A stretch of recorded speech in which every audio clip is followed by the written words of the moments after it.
तो दोस्तों स्वागत है आपका अपनी YouTube channel Rohit Goswami law classes में। और आज मैं आपको कराने वाला हूँ LLB सेकेंड ईयर।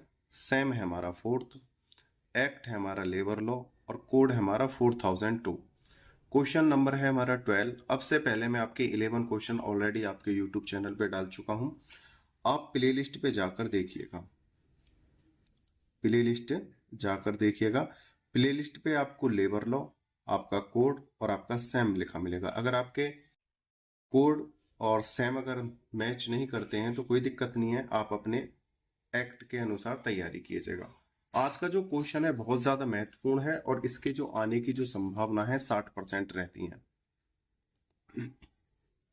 60% इस क्वेश्चन की आने की संभावना रहती है और ये क्वेश्चन अधिकतर नंबर 10 में पूछा जाता है और कभी कभार ये नंबर 20 में भी आ जाता है। ठीक है, तो कभी कभार ये नंबर 20 और 10 दोनों में ही आ जाता है। ठीक है, तो इसलिए ये क्वेश्चन बहुत ज्यादा महत्वपूर्ण होता है। ज्यादा बात ना करते हुए अपने क्वेश्चन की तरफ चलते हैं। क्वेश्चन नंबर है हमारा 12। कर्मचारी प्रीतिकर अधिनियम 1923 के अनुसार किन परिस्थितियों में एक नियोजक अपने कर्मचारी को दुर्घटना में व्यक्तिगत क्षति का प्रतिकर देने के लिए जिम्मेदार है तथा कब नहीं। कहने का मतलब ये है, अगर किसी संस्था में, किसी कंपनी में, जैसे कंपनी है ये ए और यहाँ पे कोई श्रमिक है, कंपनी के अंदर या कंपनी से संबंधित कार्य करते समय अगर कोई श्रमिक क्षति होता है या कोई दुर्घटना हो जाती है तो उसकी क्षतिपूर्ति मालिक द्वारा दी जाएगी। ठीक है, ये एक्ट 1923 के अंतर्गत दुर्घटना होने पर जिसमें कर्मचारी घायल हो, नियोजक का क्या उत्तरदायित्व है। ये हमारे क्वेश्चन है। इस प्रकार से क्वेश्चन आते हैं, इसका आंसर देखते हैं। प्रीतिकर के लिए नियोजक का दायित्व। नियोजक के कौन कौन से दायित्व होते हैं? नियोजक का मतलब होता है मालिक। हालांकि आप जानते हो क्योंकि काफी क्वेश्चन नियोजक के ऊपर आ चुके हैं शब्द, नियोजक यानी मालिक। ठीक है, प्रीतिकर के लिए मालिक का दायित्व। सेक्शन 3(1) के अनुसार प्रीतिकर अदा करने के संबंध में नियोजक का दायित्व निम्नलिखित 4 शर्तों के अधीन है। 4 शर्तों के अधीन कोई भी मालिक अपने श्रमिक को प्रीतिकर देने के लिए जिम्मेदार होता है। नंबर 1, किसी संबंधी कर्मचारी को क्षति हुई हो, मतलब जो कंपनी से संबंधित हो, उसी व्यक्ति को प्रीतिकर दिया जाएगा। ठीक है, किसके द्वारा? मालिक के द्वारा श्रमिक को। श्रमिक किसी ना किसी तरीके से कंपनी से संबंधित हो। दूसरा, कर्मचारी को क्षति दुर्घटना द्वारा हुई हो, मतलब क्षति ऐसी हो जो दुर्घटना से हुई हो। तीसरा, दुर्घटना कार्य के समय हुई हो तथा घटनाक्रम का पता हो। भाई दुर्घटना कार्य के समय हुई हो, ऐसा नहीं है कि आप कंपनी से तो संबंधित हो और दुर्घटना आपके घर पर हुई है तो आपको प्रीतिकर मालिक नहीं देगा।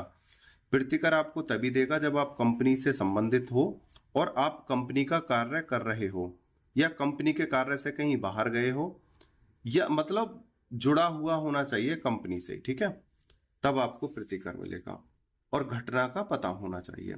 चौथा है, कर्मकार घायल हो या मर गया हो। या तो कर्मकार बहुत ज्यादा घायल हो या कर्मकार की मृत्यु हो गई हो, तब उसे प्रीतिकर मिलेगा। ये 4 पॉइंट है जब कोई मालिक अपने श्रमिक को प्रीतिकर यानी कुछ अनुतोष देगा। ठीक है, आगे, नियोजक निम्नलिखित दशाओं में प्रीतिकर अदा करने के लिए दायित्वाधीन नहीं होगा। अभी हमने पढ़ा था किन परिस्थितियों में नियोजक प्रीतिकर देगा, लेकिन अब पढ़ रहे हैं हम कि नियोजक अगर ऐसी परिस्थिति उत्पन्न होती है जो हम पढ़ेंगे तो प्रीतिकर देने के लिए बाध्य नहीं है। नंबर 1, जब क्षति केवल 3 दिन तक रहे। अगर ऐसी दुर्घटना हुई है जो क्षति छोटी मोटी है या छिल गया है या थोड़ी गुम चोट है या 1-2 दिन में रिकवरी हो जाएगी, तो ऐसी क्षति के लिए प्रीतिकर नहीं देगा जिसकी रिकवरी 3 दिन में हो जाती है। नंबर 2, जब न मृत्यु वे न गंभीर चोट है। दुर्घटना ऐसी हुई है ना तो गंभीर चोट है, चोट ऐसी है जो 3 दिन में रिकवरी कर लेगी, या मृत्यु नहीं हुई है तो भी प्रतिकर नहीं देगा मालिक। आगे देखते हैं। नंबर 3, जब कर्मचारी किसी भी प्रकार के नशे में हो। भाई कंपनी में कर्मचारी कार्य कर रहा है या कंपनी से संबंधित कोई कार्य बाहर कर रहा है और वो नशे की हालत में है, कौन, श्रमिक या कर्मकार, तो उस स्थिति में मालिक प्रतिकर देने के लिए जिम्मेदार नहीं होगा। नंबर 4, जब कर्मचारी नियमों का उल्लंघन करे। किसी भी कार्य करने के लिए नियम बनाए जाते हैं, अगर कोई श्रमिक उन नियमों का उल्लंघन करते हुए कार्य करता है तब प्रतिकर नहीं दिया जाएगा। नंबर 5, जब कर्मचारी सुरक्षा यंत्रों का होने के बाद भी प्रयोग ना करे। किसी भी कार्य को करने के लिए सुरक्षा यंत्र उपस्थित होते हैं और श्रमिक जानबूझकर उन सुरक्षा यंत्रों का इस्तेमाल नहीं कर रहा है, सामान का इस्तेमाल नहीं कर रहा है और दुर्घटना हो जाती है तो मालिक प्रतिकर देने के लिए जिम्मेदार नहीं होगा। नंबर 6, जब कर्मचारी सुरक्षा व्यवस्था संबंधी यंत्रों, स्थानों व सुविधाओं का उल्लंघन करते हुए प्रयोग करे वे जाए। यहाँ पे प्रयोग करे या जाए का मतलब कुछ ऐसे स्थान है कि वहां पर जाना अलाउ नहीं है श्रमिकों का, या कुछ ऐसे स्थान होते हैं जो खतरनाक डेंजरस एरिया में काउंट किए जाते हैं, तो उस एरिया में जाकर अगर कोई श्रमिक काम करता है या अपने किसी स्वार्थ की वजह से वहां पर जाता है और क्षति हो जाती है तो उसके लिए मालिक जो है जिम्मेदार नहीं होगा। आगे देखते हैं। व्यावसायिक रोगों के संबंध में नियोजकों का दायित्व। नियोजक द्वारा कर्मकारों को प्रतिकर अदा करना होगा जब कर्मकार व्यवसाय में ही रोगी हो जाएं, जहां जहरीली गैसें, खतरनाक मशीनें इत्यादि का प्रयोग हो। कुछ उद्योग, कंपनियां या उत्पादन इस प्रकार के होते हैं जहां पर जहरीली गैसें होती हैं या श्रमिकों का स्वास्थ्य बहुत जल्दी खराब हो जाने की संभावना रहती है और खराब भी हो जाता है। तो उस स्थिति में मालिक जानते हुए कि श्रमिक अगर यहाँ पे ज्यादा दिन कार्य करेंगे या ज्यादा देर कार्य करेंगे तो ये क्षतिग्रस्त हो सकते हैं या बीमार हो सकते हैं, उस स्थिति में मालिक अपने श्रमिकों को प्रतिकर देगा। नंबर 1, कर्मचारी नियोजक के नियोजन में हो, और ऐसा कब होगा, कर्मचारी नियोजक के नियोजन में हो यानी मालिक के कार्य में हो, यानी जो श्रमिक है मालिक का कार्य कर रहा हो। इस लाइन को इस प्रकार से कर लेना, श्रमिक मालिक का कार्य कर रहा हो।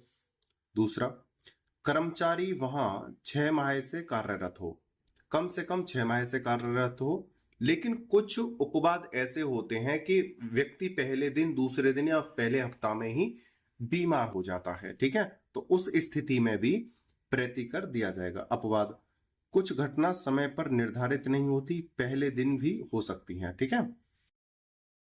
आगे है कार्य के अंतर्गत तथा कार्य के दौरान। भाई कार्य के अंतर्गत या कार्य के दौरान होने वाली दुर्घटना का निर्धारण, इस संबंध में आगे देखते हैं। एक एग्जाम्पल है, केस है लंकाशायर तथा यॉर्कशायर रेलवे कंपनी बनाम हाइली। इसमें लॉर्ड सुमरन द्वारा नियोजन के दायित्व को निम्न प्रकार स्पष्ट किया गया है। आगे देखते हैं पेज नंबर 3 पे।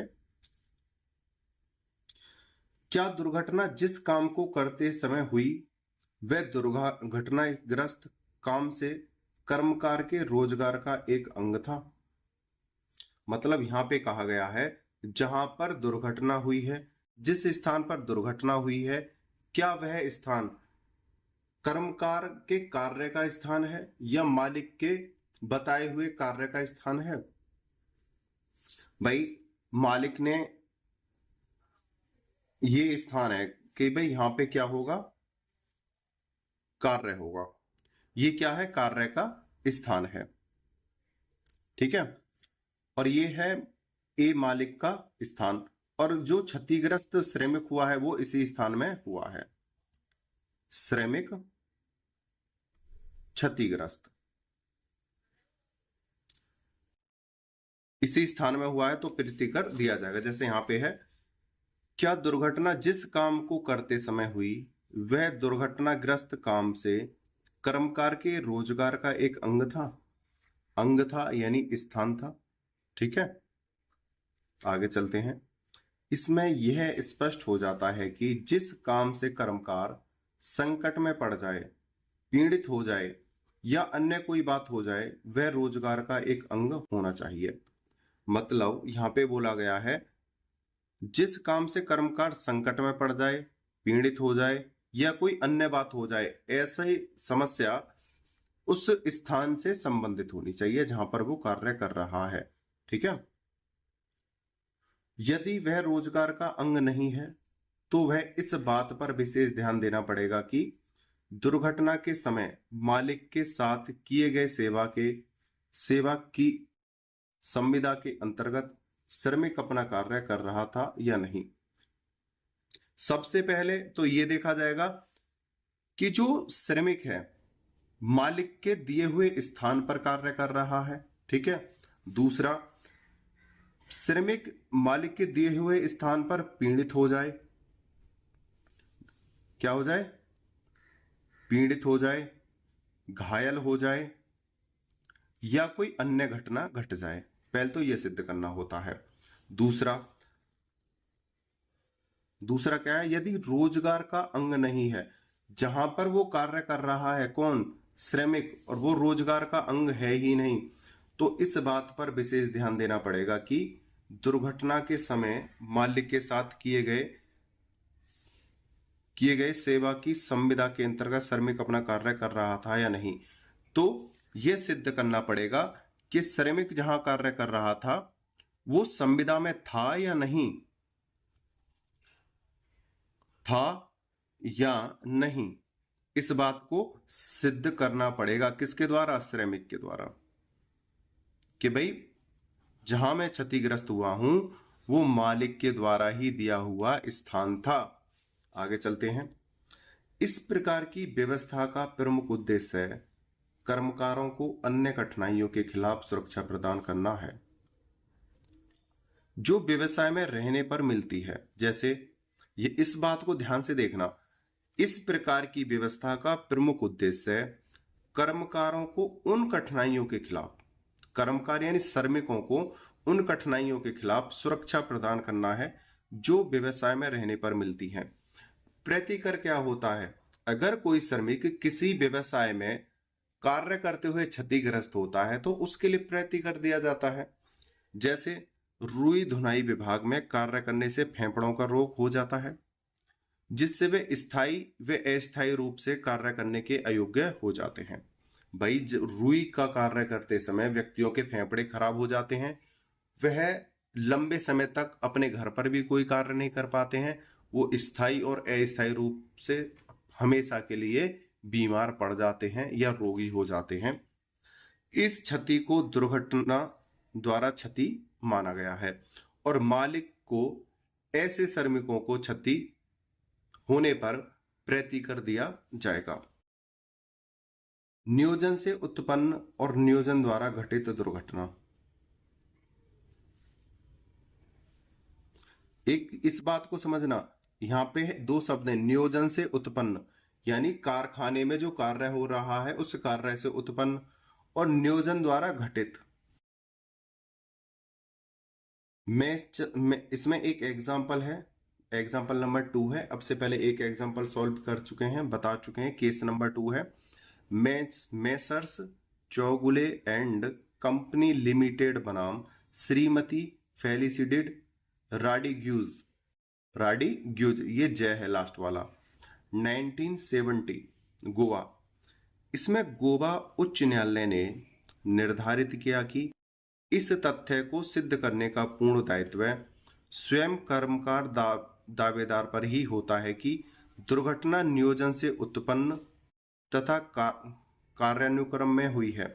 देखो, अब ये कौन बताएगा कि दुर्घटना कहां पर हुई है और किन परिस्थितियों में हुई है? ये तो भाई कर्मकारी ही बताएगा, ये तो श्रमिक ही बताएगा, श्रमिक या कर्मकारी ही बताएगा कि दुर्घटना कहां पर हुई है। दुर्घटना का स्थान तो भाई यही बताएगा। अब मालिक को क्या पता चलेगा?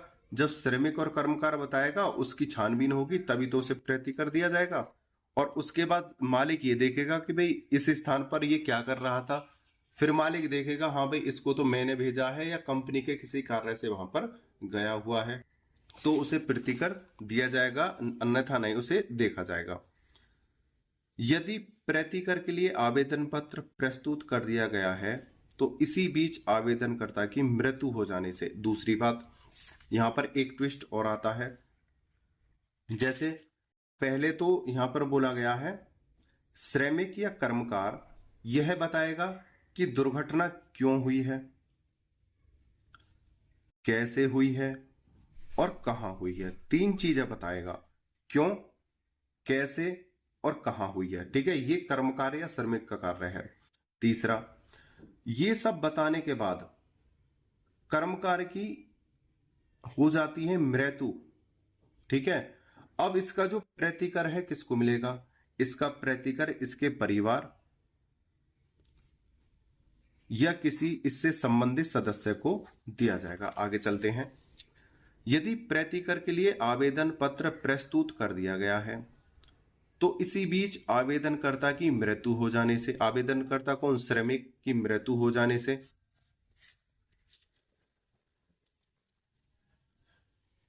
से आवेदन समाप्त नहीं माना जाएगा। कार्य अवधि में घटना होने की बात सिद्ध हो जाने पर, भाई मालिक भी तो देखेगा कि भाई ये जो घटना हुई है कहां पर हुई है, क्यों हुई है और कैसे हुई है, इन सब की जांच पड़ताल करने के बाद अवधि में घटना की बात सिद्ध हो जाने पर कर्मकार की बड़ी या छोटी असावधानी, बड़ी या छोटी का प्रश्न सुसंगत नहीं होता, बशर्ते कि वह निजी या अन्य के काम में नहीं लगा था। यहां पर क्या है? मालिक यह तो देखेगा कैसे, क्यों और कहां पर घटना हुई है, ये तो सब देखेगा। अगर मालिक से संबंधित, मालिक की कंपनी से संबंधित कार्य से वो क्षति हुआ है तो फिर वो घटना छोटी बड़ी या सुसंगत नहीं देखेगा, उसका जो प्रतिकर है उसके परिवार को दे दिया जाएगा।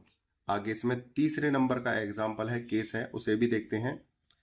श्रीमती जीजी बैन और अन्य बनाम सहायकरसन लाखा, इसे देखते हैं। इस निर्णय में नियोजन से और नियोजक के दौरान, नियोजन से, देखो यहां पे देखना ये पॉइंट है, नियोजन से और नियोजन के दौरान, यानी कार्य से और कार्य करने के दौरान दुर्घटना पद अर्थ विस्तार करते हुए कहा गया है कि यदि किसी कर्मचारी को नाश्ता करने के पश्चात अपनी ड्यूटी पर वापस आते समय सांप काट लेता है तो ऐसी दुर्घटना नियोजक के कारण और उसके दौरान घटित मानी जाएगी, क्योंकि कर्मकार वहां नियोजक की वजह से था। यहां पर क्या बोला है? अगर कोई श्रमिक है, ठीक है, ये कंपनी है और ये श्रमिक यहां पर क्या करता है? कार्य करता है, कंपनी ए है। ठीक है, कार्य करने के बाद ये श्रमिक अपने घर खाना खाने के लिए गया और खाना खाने के बाद जब ये एक श्रमिक का क्या है? घर है। खाना खाकर जब ये वापस जा रहा था तो इसको किसने खा लिया? सांप ने खा लिया। किसको? श्रमिक को। और श्रमिक की क्या हो गई? मृत्यु हो गई। तो इसका दंड किस पर है? मालिक पर, कंपनी मालिक पर, क्योंकि मालिक का कार्य करने के लिए, मालिक का कार्य करने के लिए ही वो वापस आ रहा था। ठीक है, नहीं उसका क्या मतलब था वो उधर वापस जाता। तो यहां पर प्रतिकर देने का अधिकार किसका है? मालिक का है। तो इसीलिए बोला है नियोजन से, यानी कार्य से संबंधित हो और नियोजन के दौरान दुर्घटना। भाई एक तो कार्य से संबंधित था, भाई नियोजन से संबंधित है। दूसरा नियोजन के दौरान, भाई नियोजन के दौरान ही तो आ रहा था। आगे चलते हैं। भावात्मक प्रसरण का सिद्धांत, भाई यहां से भी आपका क्वेश्चन आ सकता है। यहां से आपका 5 या 10 नंबर में क्वेश्चन अक्सर पूछा जाता है। भावात्मक प्रसरण का सिद्धांत। सामान्यतः नियोजक का दायित्व अपने प्रतिष्ठान में हुई घटना के लिए ही होता है। ठीक है, इसे यहां से अलग कर देते हैं। लेकिन यह सिद्धांत इस बात की ओर संकेत करता है कि अन्य बाहरी दुर्घटनाओं के लिए भी वह जिम्मेदार होगा। यदि नियोजक द्वारा घटना का कोई प्रत्यक्ष या परोक्ष संबंध है जिसे जोड़ने वाली कड़ी भले ही न हो, उसके संयोजक तत्व ही पर्याप्त माने जाएंगे। यहां पर कहा गया है, अगर कोई श्रमिक कंपनी के कार्य से संबंध रखते हुए कहीं बाहर जाता है या किसी से मिलता है या सामान का आवागमन करने के लिए बाहर जाता है और वो क्षतिग्रस्त होता है, तो वह प्रत्यक्ष या परोक्ष रूप से मालिक का दायित्व बनता है कि वो श्रमिक को प्रतिकर दे। जैसे भाई सपोज करो ये कंपनी है, ठीक है, ए भाई कंपनी में कोई उत्पादन हो रहा होगा, ठीक है, कोई माल बन रहा होगा, माल का आयात निर्यात भी होता है। ठीक है, अब सपोज करो आयात और निर्यात भाई कंपनी के बाहर हो रहा है, आना जाना, और अब कंपनी के बाहर ही किसी श्रमिक की या कंपनी से संबंधित व्यक्ति की मृत्यु हो जाती है या कोई दुर्घटना हो जाती है, तो भाई ये किसके लिए कार्य कर रहे थे? आयात और निर्यात का कार्य कंपनी के लिए तो कार्य कर रहे थे, या कंपनी अपने किसी अन्य कार्य के लिए बैंक भेजे किसी व्यक्ति को, या विवरण पत्रिका लेकर भेजे,